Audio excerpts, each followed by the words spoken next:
anyway.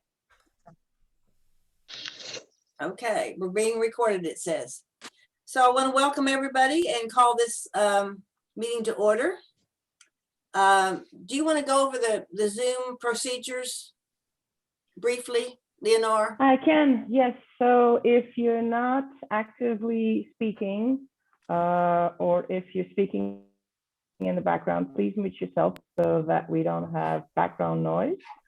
You are able to unmute yourself if needed in the future. Other than that, we're good to go. Great. Well, I have asked Beverly Weeks to lead us in the Pledge of Allegiance and the pledge to the Texas flag. So if you were, stand up if you're able, and Beverly will lead us.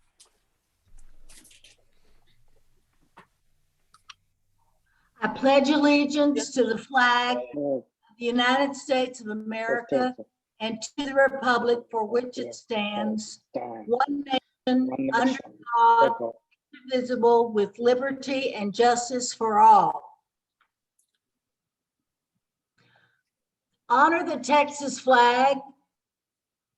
I pledge allegiance to thee. Texas, one state under God, one and indivisible. Yeah!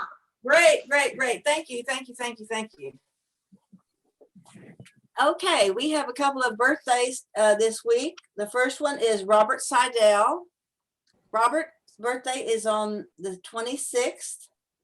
And it looks to me like our Leonore's is on the 27th. Is that correct, everybody? Good, good, good, good, good. Well, we're looking forward to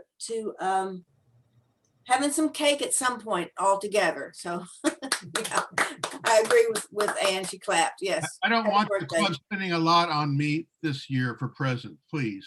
That makes me feel very uncomfortable. Okay. All right. Well, I'll take back that car then I bought you. Okay. All right. Well, today we are looking forward to our member profile is going to be Roberto Martinez.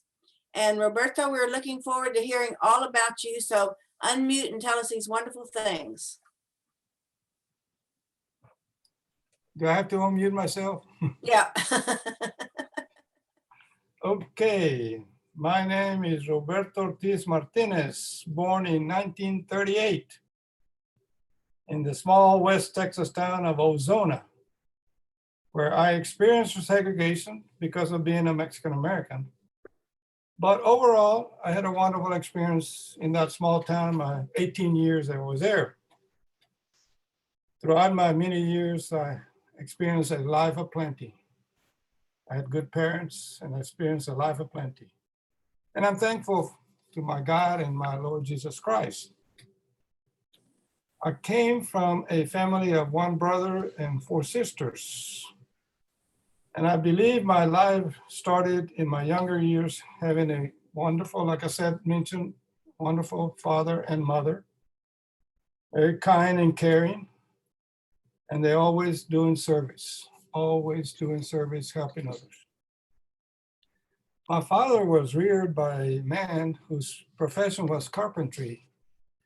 And I think he learned his values of planning projects, gathering all the materials they need for that project and bringing the team together to complete the project. So when I was 15 years old, my brother and my father built a house for my sister. And that's where I learned the process of building projects. And that came handy in my careers. Because I say I had 5 different careers all at one time.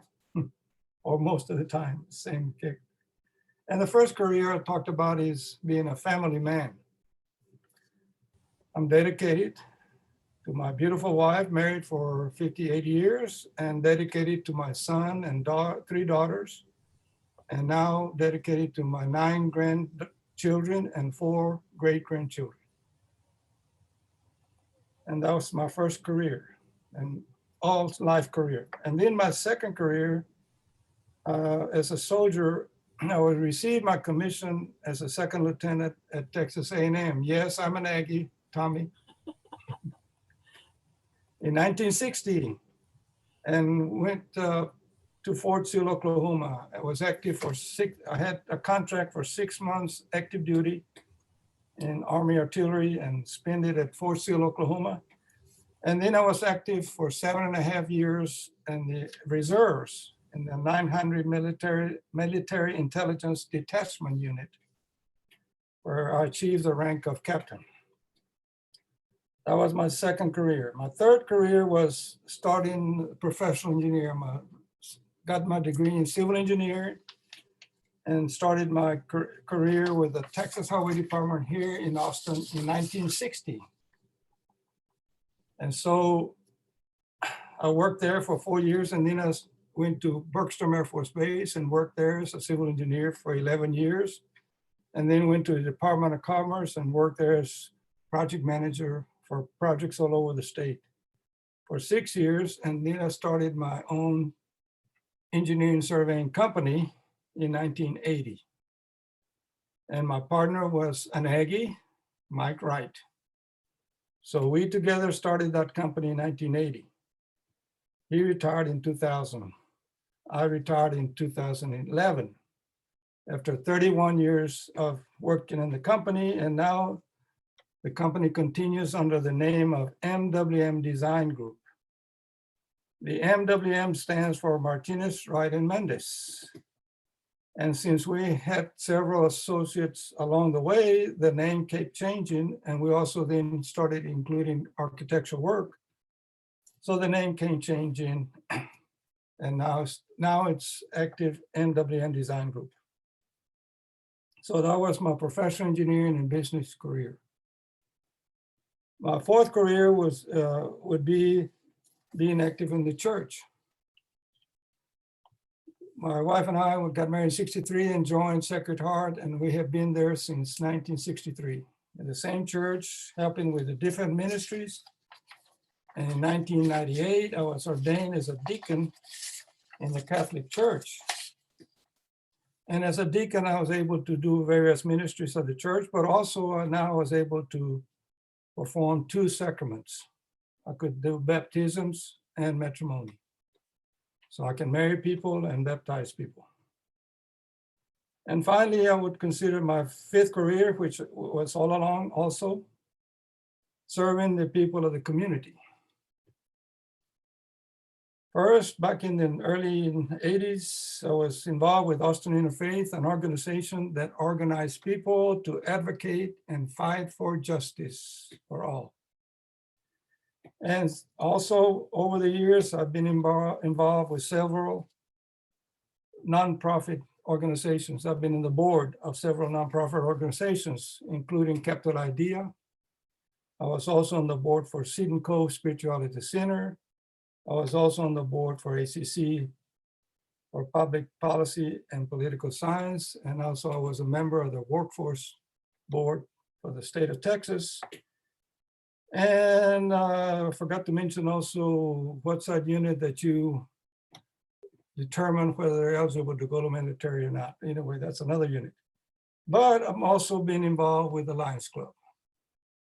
Since around 1985, this Longhorn band member that claims to play the trombone invited me to come and join the meeting. And you know who that Longhorn band member trombone player is. He invited me to the meeting and I joined around 1985. So throughout my life, my greatest desire has been to be a successful man. Like my father was a wonderful man, a good husband, a good father, kind and generous. He was very generous. He was always helping those in need and suffering in our small town. And he always treated people with respect and dignity. No matter the race, no matter the professional education, no matter the type of labor they were doing, no matter the amount of wealth they had, no matter the position of government. He treated everybody with dignity and respect. And that came clear to me when I was 15 years old. We happened to be in Mexico. I had gone there. My father had a friend in Saltillo, Mexico, and we had gone there. And on the way back, we stopped at the border and they were all getting ready to celebrate. The president of Mexico, Miguel Alemán, was going to be there. So my dad said, "You want to stay and watch it?" Yes, we stayed, and he came and he walked close by. And my father looked at me and said, "You just saw the president of Mexico. He is like every man. He's no different.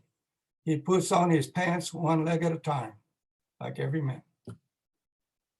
And that told me, no matter what position, no matter what race, we're all equal. And in my religion confirms that, because we say that we're all children of God. So I learned those values from my parents, the nurturing and caring values.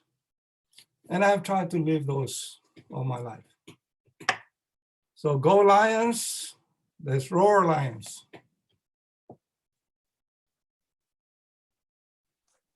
Well, Roberto, thank you so much. Thank you so much. Very nice. And we are happy that you are roaring with us. We're very happy. Good to be here. It's been a good experience with the Lions. Well, thank you. Thank you. Thank you. We appreciate you. Before I forget, I just got an email from Sam Ruiz, and he said he couldn't be here today. He said his son is hospitalized with some kind of surgical procedure. He didn't elaborate. He said he's concerned, and I said, well, we would be praying for him. So if you will remember Sam and his son in your prayers. Okay. Moving on, Jim, do you have can you update us on our budget?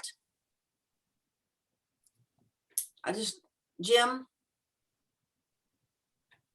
walked away. I guess he doesn't want to talk to, there he goes. Sorry. Well, I sent it to you, but I didn't send it to anybody else. Oh, And I see. I'm sorry. And it's a proposed budget. Oh, So I'm hoping once you look it over, I'll send it and let me know. I'll send it to Leonore and she can send it to board members or any member that wants to look at it. And hopefully the board will look it over and then we'll modify it, or if we want to, and then approve it. oh, okay. But it is set up, the administration budget, which I think you have a copy of. Yes. The administration budget, I mean, basically it's covering our meals, plugged in a contribution to the activity fund, and then we're roughly breaking even based on 93 members. In the activity, I tried to put in there everything that people had asked of me that I knew about, some things that were in there from last year, and then the kind of plug number on it was to Lions Club. And again, it's subject to board approval, of course, but Ann was wanting us to look at committing to contribute to the Texas Lions Camp. So that's my sort of plug number to make it come out, that assuming our fund projects are that we raise the money that we got projected we're going to raise, then we can make those contributions to Texas Lions Camp, all the stuff that's listed on there. Okay, great. Okay. Well, good. So we'll be waiting to hear more in the future then. Yes, for a board meeting, exactly. So Okay. I'll send it to Leo and she'll send it to all the board members and all that good stuff. Okay, great. Okay, great. All right. All Thank right. you. Thank you. Sorry. No, that's okay. I just didn't know quite the procedure. Now going forward, I do. Okay. Thank you, Okay. ma'am. Thank you. Tommy Cowan, I believe you're going to talk with us about kids' vision screening. I am indeed. First of all, I want to assure all of you that have contended that Tommy Cowan has been a pain in their neck for all of these years. We are beginning to remedy that. Earlier this week on Monday, I had neck surgery. So those of you that think that I'm a pain in your neck, soon to be resolved with additional neck surgery next week. Just a little update of the health condition in Austin, Texas, I guess. What Line Boss and I were talking about is the ongoing saga of the pre-K3 vision screening for AISD. As I think I may have mentioned to you, the entire vision and screening team from AISD was let go over the summer. We have a brand new group of people who don't even know how to spell lines, much less engage us. So I've been in an educating process. And then, not thinking that we had it all resolved, the legal at AISD thought they'd take a hand in it. So they took a shot. We sent the contract back to them earlier last week. They bounced it up to a contracts group, which we'd never seen before, and they are brand new.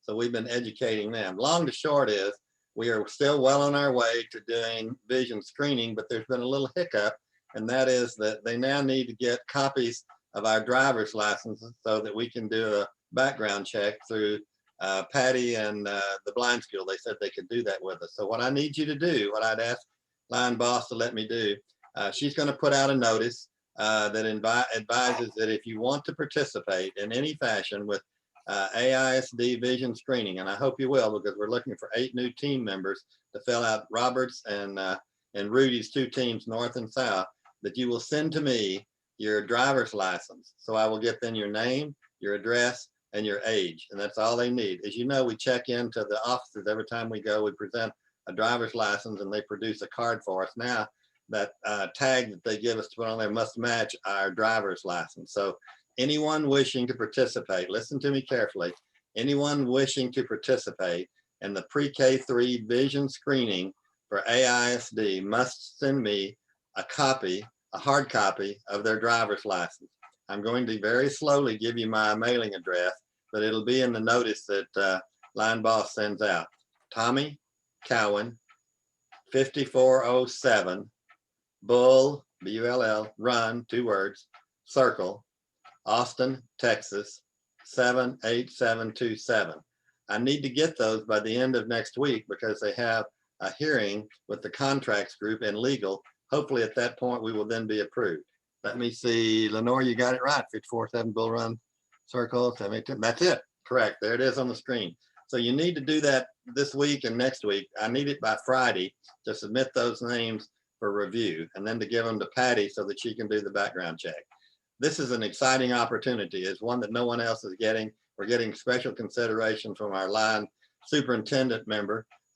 If you remember, gave us $500 when she joined just out of the clear blue. But she's on our side. She's pulling for us, but we're dealing with attorneys. Enough said.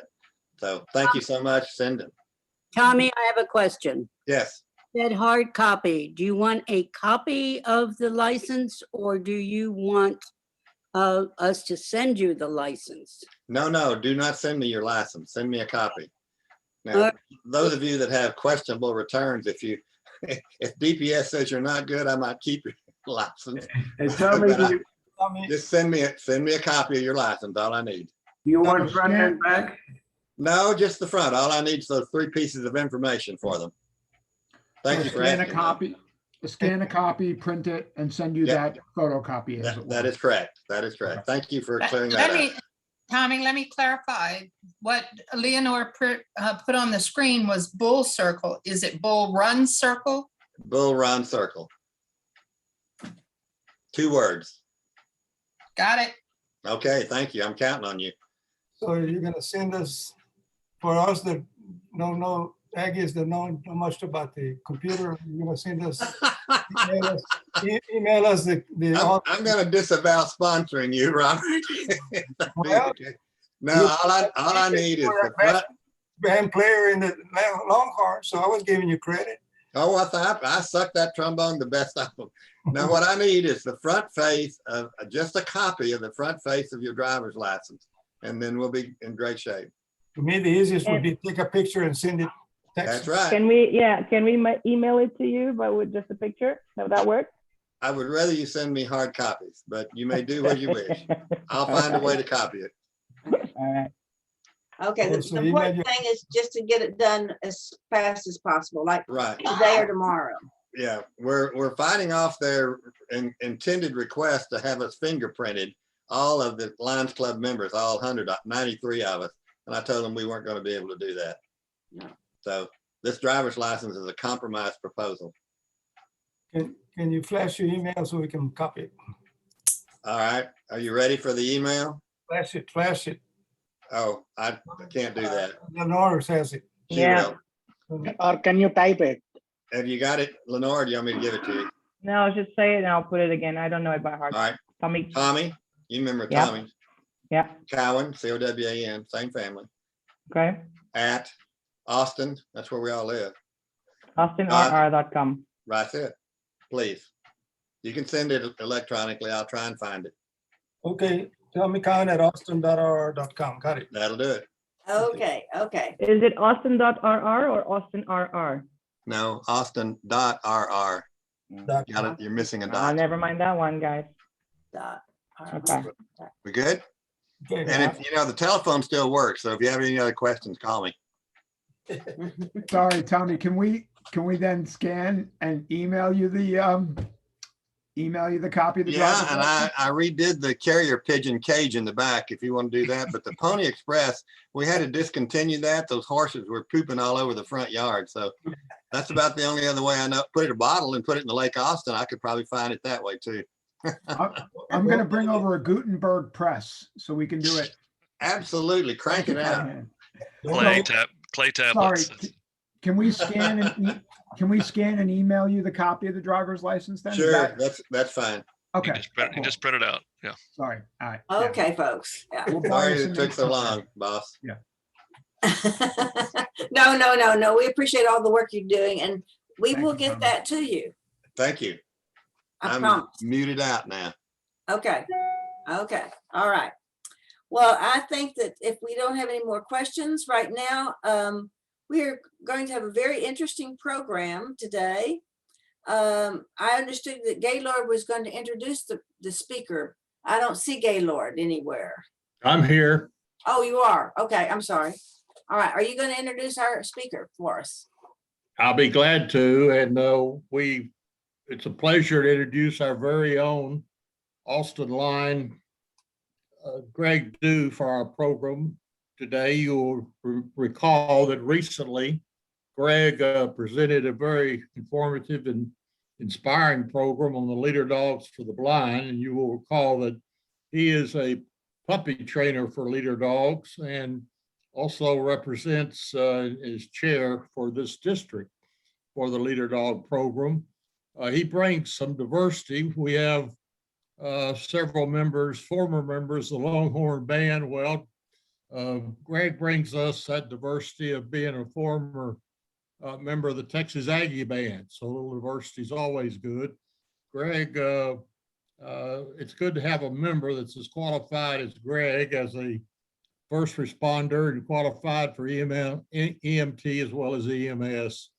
Greg, business, as you may know, is SPSK Consulting, where he works as an IT management consultant.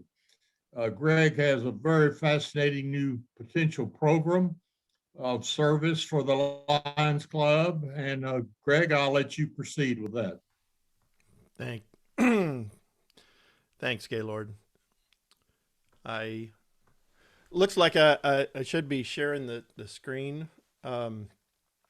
I wanted to say thanks again to Gaylord. I don't expect this to be terribly long. I only have about 110 slides to go through, so we should be able to finish in time.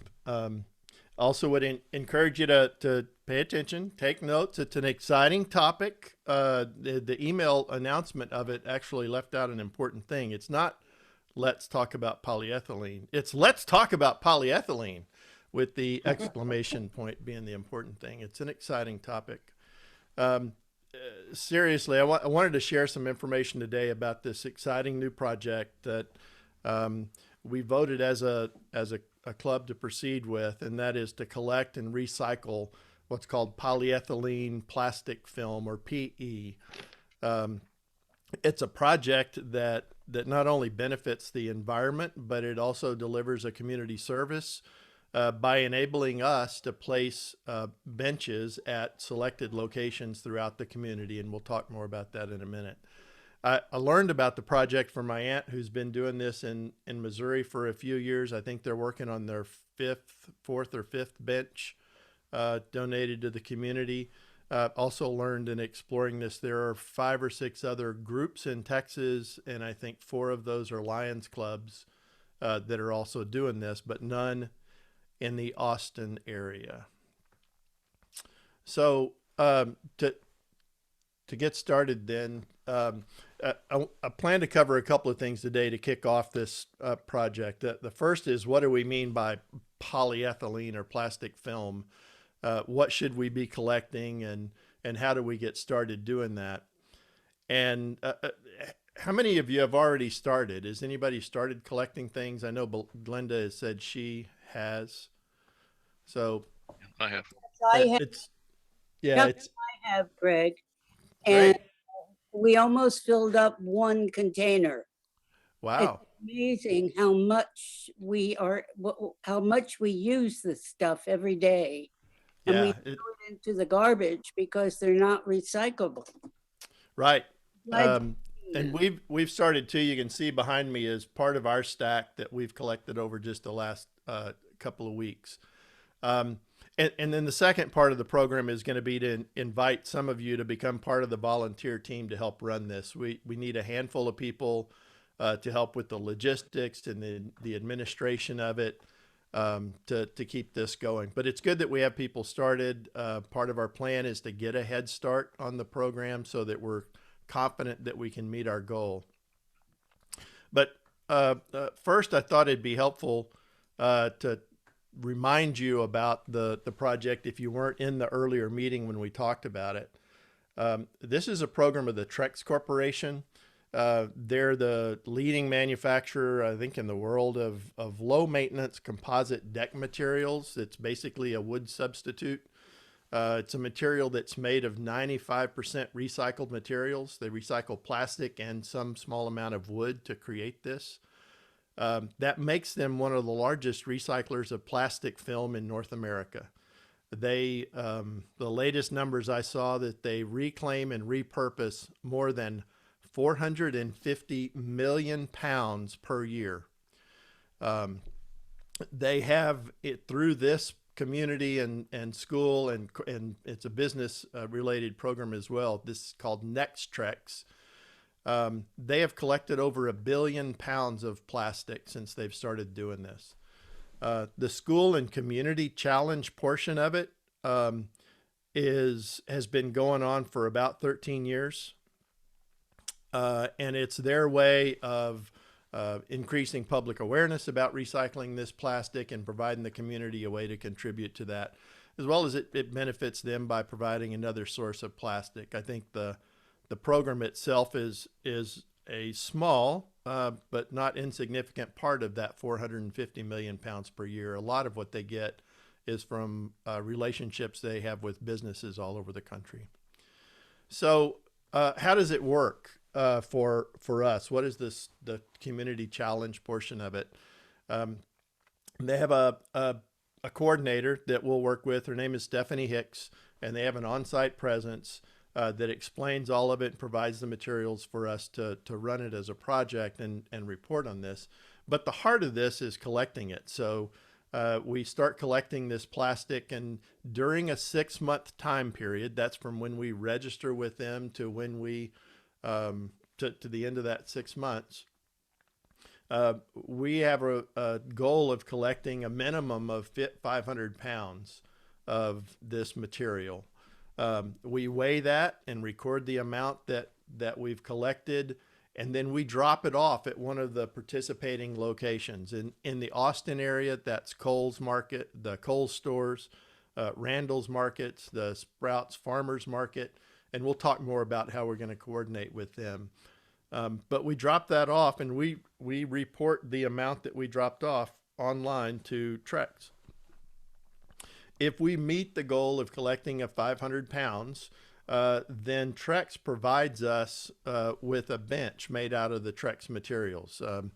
They're nice benches that we can place a plaque on, and we get to choose where it's installed, and we'll talk more about that process too. One of the things I'll mention now, for those of you that have started collecting, I hope it's not too late, but as you start collecting, one of the key things for us is that all the plastic needs to be clean and dry. They describe in the program what they call a good faith effort, that you don't have to run this plastic through the dishwasher or the washing machine or anything, but make an effort to make sure that that's clean and dry. So to get the bench, and this is a picture of one from the Springfield Noon Lions Club in Missouri, picture a part of it. It takes everybody just saving this plastic film, as a couple of people mentioned. Once you start collecting it, it's amazing how much of it there is that we're using on a day-to-day, week-to-week basis. Everyone start saving it. We'll start sending out some material in addition to this meeting, but to educate people about what you can collect and what you can't. I'd also encourage you to reach out to family members and your neighbors or any other group that you see regularly. We've already reached out to several family members and say, hey, you can help us out by collecting this stuff and we'll pick it up from you, and it'll help the Lions Club with this project. The next thing I talked about recruiting at the end is we'll need a team of volunteers to help with gathering material. So if possible, it's possible for individuals to drop this off at one of those locations on their own and do the weighing and then report that to us. The clubs that have been doing this for a while find that it works easier if there's a hub of people, a small team that actually aggregates it and takes care of the weighing and dropping it off at the retailers, so that it makes it easier for us primarily to keep track of the weights that are going into it. But again, we'll expand on that in a bit. The other thing that we might want to do is connect with some high volume sources, businesses that receive things wrapped in plastic, etc. I don't know if you saw on the previous slide how many pieces of plastic roughly it takes to get to 500 pounds, but it's about 40,000. So those of you that have been collecting it results in a pretty good pile of plastic, but when you compress that down and start to weigh it, it doesn't weigh a whole lot. So we really need to make a diligent effort to collect it. And then finally, the last part of it's important for us, I think, to keep it going, and that is to celebrate the success, to capture the story as we go, to publicize it, to build some ceremony around where we place these benches. Think about the plaques that are going to go on to it to increase the visibility of the Lions Club and the community service that we're providing. But that's the project in a nutshell. So that's the review of the project itself. I would encourage you, if you have questions as we go through this, you can, as we always do, capture them in the chat, and I'll try to answer those as we go along. And if not, we'll answer them at the end. So the first key thing is, what is polyethylene plastic? What is polyethylene film, or what's called PE? And why does this project work? We already have a recycling program now in Austin. We have a composting program. So we've got garbage and recycling and composting, and there's still something that we can't do anything with. Well, the fact is that most of the polyethylene material is recyclable, but it's not accepted in curbside programs because most of the community programs, and Austin is one of those that doesn't accept it. Those programs are bulk collection, and it's going into a process that requires a lot of automated conveyors and sorting and those types of things, that these small lightweight pieces of plastic foul the machinery. And so they're not suitable for those programs to be able to handle in bulk. Trex, on the other hand, that's their business model, is that's a supply for them. So they've figured out how to deal with that, but it doesn't mix well with your plastic bottles and the other things that go into our normal recycling. And again, the most important thing is that it's clean, dry, and empty. Take out any crumbs, receipts, labels, staples, anything not plastic. But still, what is polyethylene? What can we collect? Well, I've got some examples.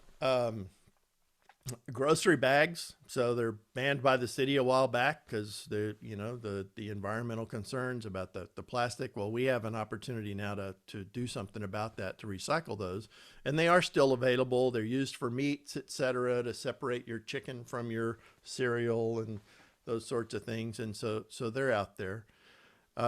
We got some takeaway businesses use those. There's a variety of places that you still, I'm amazed at how many of those bags I've found since I've started collecting those. Bread bags, I think most of the bread bags are going to be this material.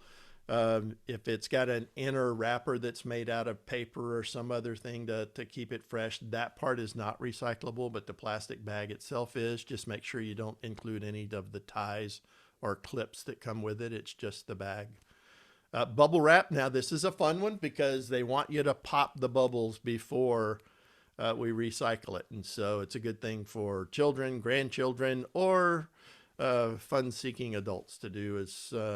It's a handy thing to have, I find, in a stressful meeting, is to have some of the bubble wrap handy to pop and relieve some stress. Dry cleaning bags. Don't do as much dry cleaning myself as I used to do when I traveled all the time, but we still get some dry cleaning bags from time to time. The important thing there is, again, removing tags, receipts, or staples. You can't recycle the hangers with this. It's just the plastic from the dry cleaning bag. Ice bags and newspaper sleeves, the same thing. No ties or paper attached to those. Plastic shipping envelopes. So we get packages from Amazon or whoever you're ordering things from. Those plastic envelopes, by and large, are Trex at least tells us that we can include those in the recycling. One of the tricky things with that, and I meant to have a sample here for you, but my thing's on the screen anyway, is that most of those packages we get have a big paper label stuck to them with your mailing information. And I find that is one of the strongest adhesives in the world. And so it's really hard to peel that off without leaving some of that on there. The simplest thing for you to do is just take some scissors or a knife, cut out that label, throw away the part that has the paper label on it, and keep the plastic part. That small amount of plastic is not going to slow us down too much, but it's a lot easier than trying to scrub off that paper label. Ziplocs, I think, kind of self-explanatory. The key there is going to be getting the crumbs out.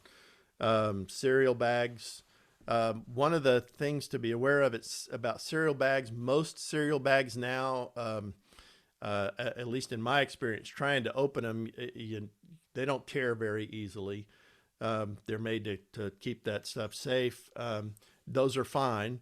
If you have a cereal bag or the inside container inside of a box of cereal, if it tears like paper, then that's not something that you can include. And that's one of the general rules of thumb. If you have one of these plastic-like materials, but it tears like paper does, don't include that. Just throw that away.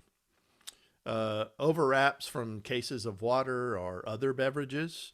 Certainly, those are recyclable. Salt bags.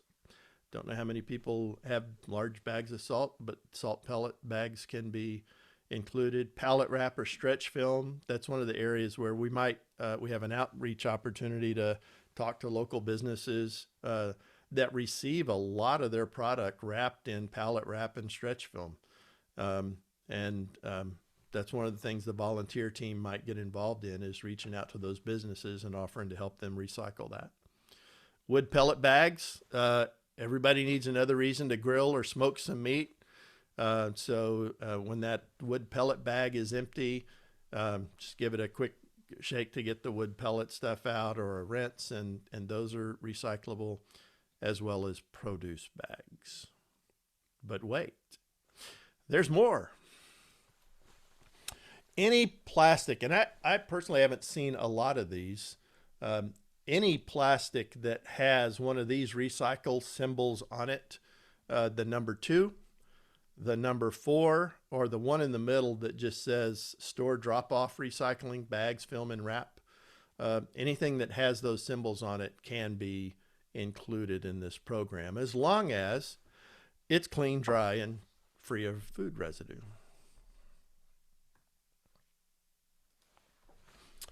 More examples of what not to include. So a couple of things to be aware of that are not recyclable. Frozen food bags, or salad mix bags, or hot dog packages are the 3 examples.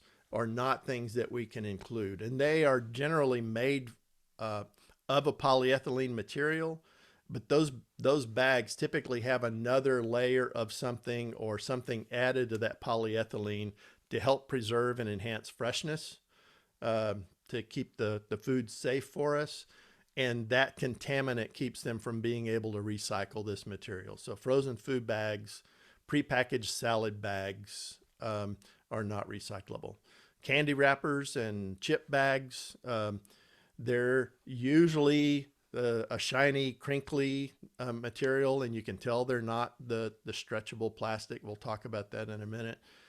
But those are also not to be included. Net or mesh produce bags, don't know what those are made out of.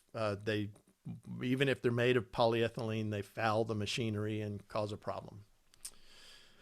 And then mulch or soil bags. Again, they're a lot of those are made out of polyethylene, but they're just too contaminated to be practical in the recycling process for a variety of reasons. So they don't like for those to include.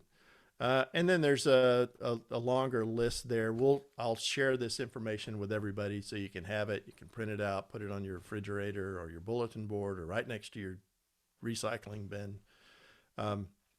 Any bags that are marked degradable or compostable, those need to go in your compost material, not in the plastic recycling. I've already mentioned the pre-washed salad bags. Pet food bags generally have another layer of freshness material and or a fiber component to them. 6-pack rings are plastic and they're stretchy, but they're not able to process those. Any of the PPE material or anything that has any kind of hazardous medical waste on it, anything like that should not be included. If you were thinking about recycling your pool cover, this is not the place to do it, or your backyard ice rink.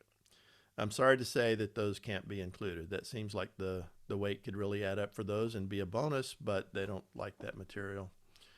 Tablecloth, shower curtains, lamination, flower wrappers, none of those should be included. So there are some things that they don't accept. But I think the list of things that we can collect is still pretty extensive. And again, I think this is the last set of examples. Those on the left in green are things that we can recycle, and those on the right that are red, we cannot. I'll tell you, I have one question about that list, and that there seems to be mixed information about cling wrap, the saran wrap, about whether you can include that or not. And I'll get clarification on that. For now, our rule of thumb is if you're in doubt, then throw it out. Don't include it. And I'll tell you why I think cling wrap can't be included, because in my experience dealing with it, if you've ever lost the edge of it onto the roll itself out of the box and then tried to find where that thing starts and get it started without it all creating a terrible mess, then you know there's actually evil in that plastic, and that's probably not something that they want to deal with.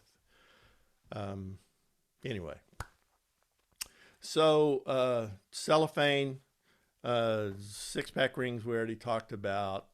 I think most of that we've covered. So, is there something you were thinking about or wanted to collect that's not on the list? There's a couple of things that they suggest that you try. That is the first one that's not on this list. If it has one of those symbols on it, 2, 4, or the recycle at the store symbol, you can recycle that. You can include that in this program. If it doesn't have one of those, try to stretch it. If it stretches when you pull it or you try to push a thumb or a finger through it, then generally it can be included. If it tears like paper, then don't. Is it shiny or crunchy, crinkly in your hand? And I think about the stuff that they wrap flowers in a lot of time, that plastic or cellophane kind of feel and look to it, then that should not be recycled. That's a completely different material.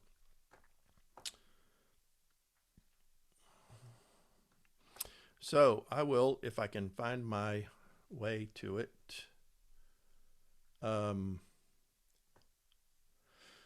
Look at the chat and see some good questions, a lot of information about Tommy Cowan's various identities and addresses.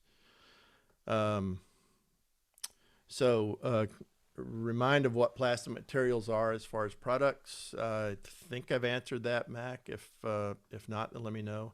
If it's imprinted, to collect if it's clean and dry. If it's imprinted, if it's an ink impression on it, it is fine. It can be any color. It doesn't have to be clear. It can be tinted any color, as well as having things printed on it. That's fine. It just can't have paper labels stuck to it. New York Times newspaper bags are tinted apparently, and that's fine. It doesn't matter what color. That'll all be handled in the recycling process. Should you remove the zipper part of Ziploc bags? No, that's not required, as far as I know. And Mark's going to have to find another thing to do with his ice skating ring. Sorry about that, Mark. Okay, I think I have. I'm going to try this just to talk about what's next.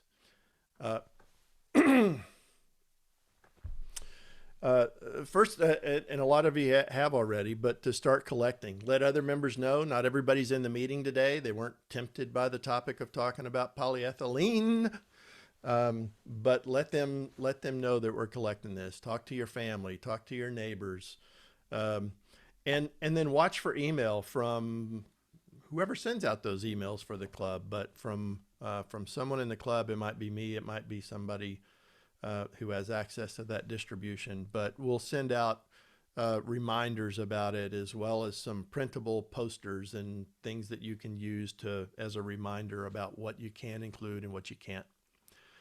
And then the most important thing, I would invite you to consider volunteering to join the team. Tell you a little bit about what needs to be done. And the first thing is just promoting it, communicating, involving people in it, similar to what I'm trying to get started today, is to keep this campaign going, to help share the materials and update people as we go. The next thing is to coordinate with some of the drop-off locations. So generally, if one of these, the Randalls, Kohl's, or Sprouts, have a recycling bin in front of their store, if you as an individual are collecting it and you're going there, you can generally just drop it off in that bin, as long as you've weighed it and recorded it, and you let someone on the team know so that we can report that to Trex. They don't mind that. They like the frequent drop-offs. They don't necessarily want us to bring 500 pounds all at once to their store, because then they have to deal with that all at once. But you can do that. But it's, as I mentioned before, one of the things other teams have found helpful is to have a team of people, and maybe we get people in different parts of the city to coordinate with members living in different areas, but have a place where people collect it, and then those people weigh it and take it to one of the drop-off locations. And we'll do a combination of those things, but that's why I need a team of people to help think through that and plan that actual collecting, weighing, and delivering of it. We'll buy some handheld scales that you can use, a fishing scale, a luggage scale. You can use a bathroom scale, but it's a lot easier if you use one of those where you can hang something down from it once you've got a bag of this material, and you can weigh it and see what we need to report, and then actually taking it and dropping it off. There's some online work that needs to be done. We have to register with Trex when we're ready to start our 6 month, and we're getting a head start now because we haven't registered, but that's good. All of that still counts. They don't know we've been collecting it for a month. We sign up with them. We have 6 months to report on 500 pounds to earn the bench. So we've got that little bit of online administration to do. Some more fun things that I think will be good for the team, and Patty has already reached out and talked to people at the Texas School for the Blind and Visually Impaired and the Leo Club, and they're excited about being involved in this. But we need to spend some time coordinating and figuring out the best way to involve them. How do we make sure they have an important role in this, and that it's something that it's a good experience for them as well as helpful to us. Would also like some people to to help with building the network with local businesses, to think about businesses like furniture stores. Everything they get is wrapped in some kind of plastic to protect the fabric, is one of the examples. Food banks get a lot of stuff packaged in the plastic packaging material that goes around cases of canned grocery items. So there's some places where we might be able to get a leg up on collecting things from those businesses. And then also a team of people, and this is, I think, a suggestion Steve made, and if it wasn't Steve, Steve's getting credit, is for us to be diligent about documenting this story. I think it's a good opportunity to capture pictures or video as we go through this and people's experience of doing it, getting other people involved in it, and then, of course, documenting at the end when we actually get to place this bench with someone else. We want to think about how every member of the club can contribute, not just by collecting plastic, but be able to be involved in the process. We also somebody had the idea of maybe reaching out if somebody works with or has some connection to a scout club, that this might be something that an Eagle Scout project could come out of, that somebody to help us with running this. But there's a lot of opportunity, I think, for this. Our first goal is to collect 500 pounds and be able to earn the bench. But I think as we develop the habits of collecting this and get more people involved, there's an opportunity for it to expand and maybe get other clubs in the Austin area involved, for us to involve more people in it, for us to find different ways to make this a bigger project than we're starting out. It certainly can grow. So now we have the pop quiz. It's not so much a pop because I did tell you about it. And hopefully paying attention. You can answer in the chat, or you can unmute yourself and ask a question, certainly, Mac. But first, when should you start collecting? Now. Sure, right away. If you haven't already, I think you'll all be surprised at how much of this stuff you touch every day and just don't realize it. But start collecting. We haven't registered yet, but that's okay. This was one of the suggestions I had from other clubs that have done this is do start collecting before you register, so that you've got a good head start on getting the 500 pounds the first round. Once you develop the habit and the routine, they said it's pretty easy. I think my aunt's club, like I said, they're in their 4th or 5th round of this, and 3 months into the 6 months, they already had 350 pounds. So it moves pretty quickly. What's our goal? 500 pounds is our first goal. And what's the most important thing to remember? Clean and dry. Clean and dry. Yes, thank you. I thought I repeated it enough, and it's even down there at the bottom. Just clean, dry, and get the crumbs out. They just expect, like I said, a good faith effort to reduce any contaminants and moisture that they have to deal with when they have to pack it and ship it back to Trex, but then also to take it through the process. So some of the common contaminants that they encourage us to be cautious of is cardboard, strapping, twine, tape that gets, some of the packaging we get has tape to seal it closed, rubber bands, meat wrap, or like I said, the saran wrap, cling film, oil or grease are not particularly helpful. No metal, staples, paper clips, etc.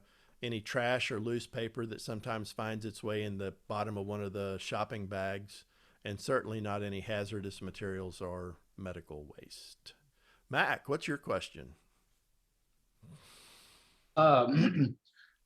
Well, when we, if I understood you correctly, drop off at some of these drop-off locations, and then you register there. So is that a time when we would, because we want the Lions Club to get credit for all these drop-offs so that we can get our 500 Yeah. keys.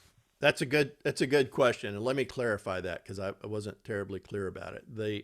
The collection and the drop off process, the only connection that has to us getting credit for it is that you weigh the material before you drop it off and you keep track of that weight. Dropping it off at a store does not require us to register with that store or to check in with them or to log that drop off in any way. What we'll do is we'll collect the weight information as a club, and we report that directly to Trex. So there's certainly an honor system component to it. We are responsible for weighing our stuff. The store has nothing to do with it. We weigh it. We keep track of the weights. We report it to Trex, and they give us the credit for it. Now, I talked about going to some of these stores because it's just one of the recommendations we had from other people that have done this is that it's helpful to go to them, let them know that we're doing this program and that we're going to be making these drop-offs. And is there anything that we can do to make it easy for them? Some of them prefer, rather than fill in the bin that's in front of the store, they might prefer you to take it to the warehouse manager or some other type of thing. And that's why it's often more efficient for us to have a team of people that collects it from all the members, and then we take it to those stores. But if you're taking a handful, one of these bags to the store and putting it in the bin, just keep track of the weight. You don't have to tell them you were there. You weigh it before you drop it off, and then let somebody on the team, which right now would be me, know what the weight of that was. Well, Greg, and could you when we describe start, about weighing it? Say again? I just want to get some clarification about weighing it. What is your recommendation on how to go about weighing it? Yeah, the easiest thing with weighing it, I guess you can still see me and the slides, but the way I've weighed it is I'll just take one of these bags, which I have a small kitchen scale that you see this bag can compress down, and I'll just weigh that on a kitchen scale.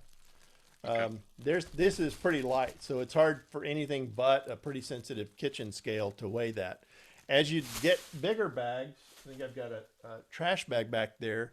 You can use a fishing scale or a luggage scale if you have one, and just hang it from, those scales are handheld. They have a hook on them, and you hang the bag from that, and it tells you what the weight is.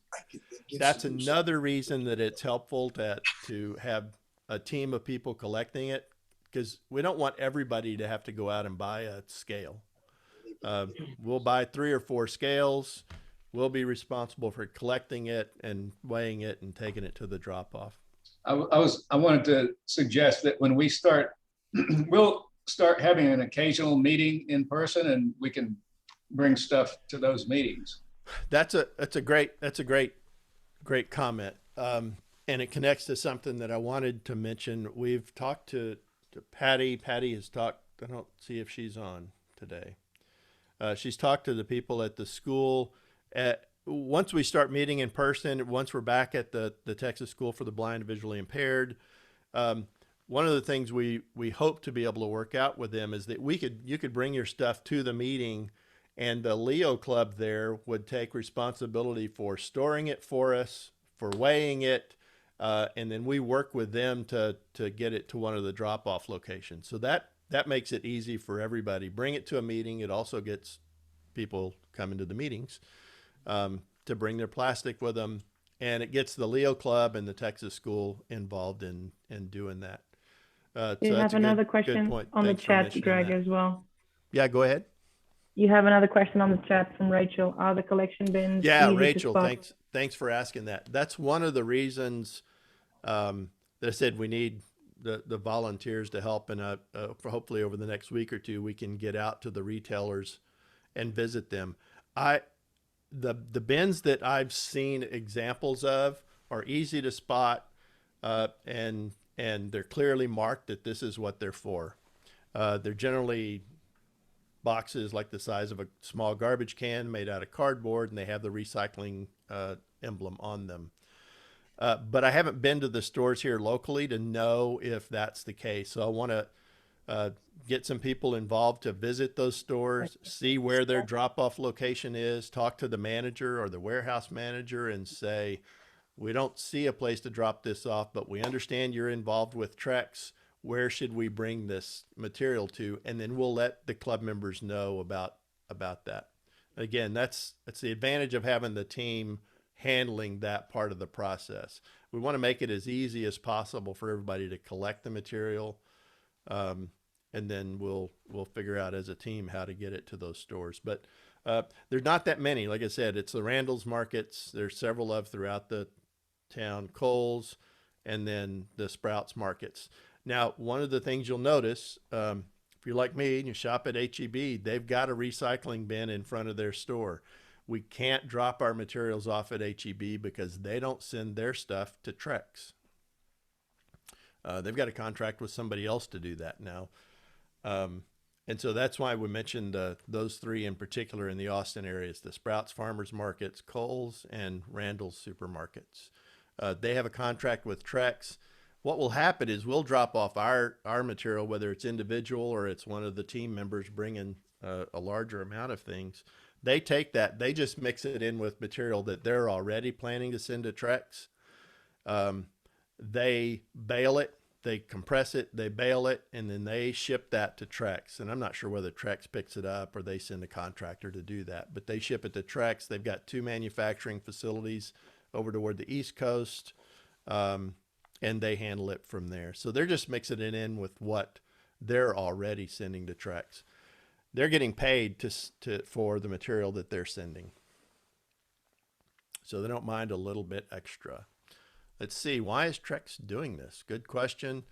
Well, this is a key component of their business model. So they need the material, but as I said, they're getting, half a billion pounds of material a year through their commercial programs. But this is a way for them to, it's part of their community engagement programs. It's part of their marketing. It's part of their brand. Their whole business model is built around recycling and repurposing materials. They see it as a strong part of their image to involve schools and the community in doing that. I forget the number of schools they had involved in the last program. They have in addition to these community programs, they also have what they call a school challenge every year, that schools can sign up for it. It runs from, I think, September to April. And they award schools in each region around the country. I think it's 13 different regions. They award the school that collected the most for that region, and then they give an award to the school that collected the most nationally. We talked about collecting 500 pounds in 6 months. The school that won this, the school challenge nationally in, I think, 2018, collected almost 7,500 pounds of plastic in a 5-month period. That's what they did to win it. So it makes 500 pounds sound a little bit easier to me, but it's something that we have to get used to. Good. I have a question. Question? Yes. I'm thinking like businesses like H-E-B and so forth. What is the idea of going to those businesses and not participating in the program to go and asking them for that plastic, or the object is to get the households collection? Well, the businesses like H-E-B, the example I gave, they have their own program. It certainly wouldn't hurt to go talk to them and say, who are you recycling this through? Can we help? But they generally have, I would expect to have a contract with somebody else to do that helps them produce their reusable bags or whatever purpose there is. Excuse me, but the small grocery stores and the restaurants and things like that. Right. The small grocery stores, restaurants that aren't actively doing anything with it, or maybe they're just throwing it away.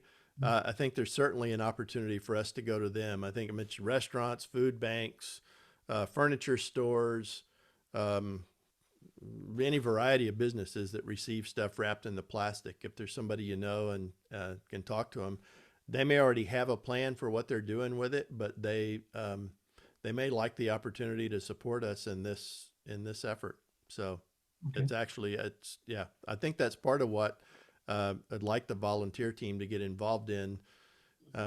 We get members collecting first, and then we reach out beyond that to getting neighbors and family members collecting. And then we're also going to have all of the material, the plastic film that comes into the Texas School for the Blind and Visually Impaired. We'll get that involved in our program, but then also reaching out to these other businesses and or groups, that are environmentally aware, and involve them in helping us collect this.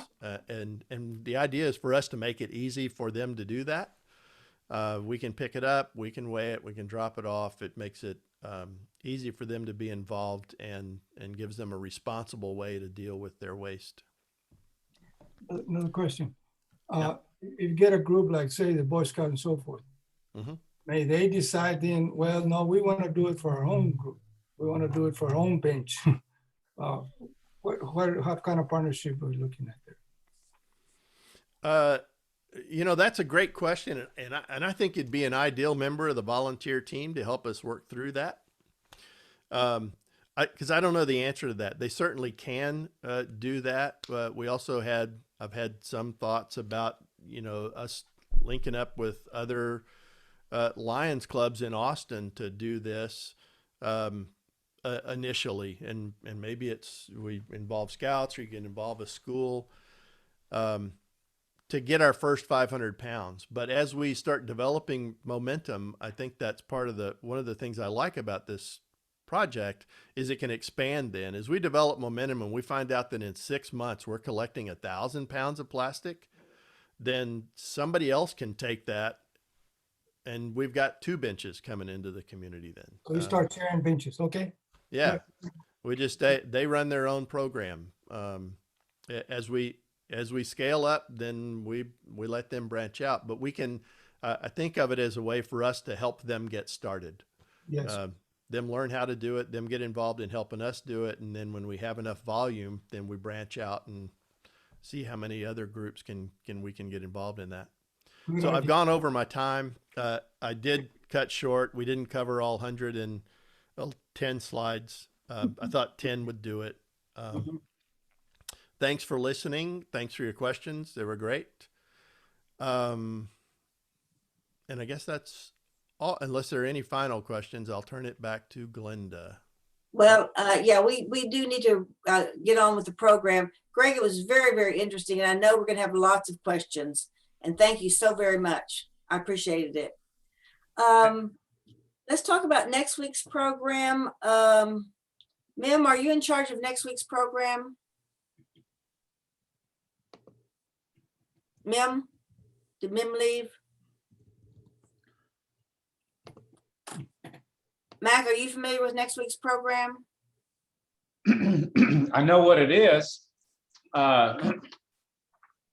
This is going to be, and MIM has next week's program. Sherry Soltz is bringing us a program about Service Dogs, Inc. We all know what service dogs are.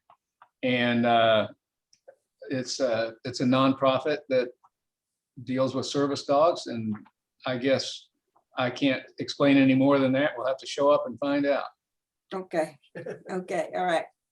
Well, a couple of dates that I want to point out before we close is that this coming Saturday is the District 2S3 Cabinet meeting in Pflugerville. It starts at 8 o'clock in the morning, and I think there's going to be a lot of us there. And I know that we're going to learn a lot about what our individual jobs are doing and how we can help the Lions a little bit more.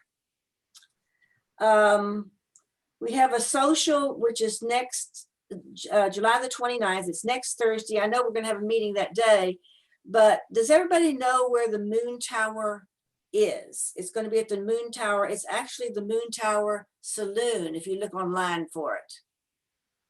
It's the address is 10212 Manchaca. So it's kind of south, but I've been there several times. It's got a big outdoor with large tables, so we can social distance. They probably will have live music, and I think it's going to be a good place to meet. And if you are collecting prizes for the casino night, Patty said she would collect them. She would pick them up there. So that would be a way for you to bring things to that meeting, and so that Patty can start keeping track of all we have. We've got the Harry Wickersham golf tournament coming up on August the 5th. We've got a party at Tommy Callan's on August the 28th. The sporting clay is September the 17th, and casino night is September the 24th. So we've got a lot of things. We're going to need a lot of help, and please volunteer so that we can make this a very successful year. Is there anything else for the good of Lionism?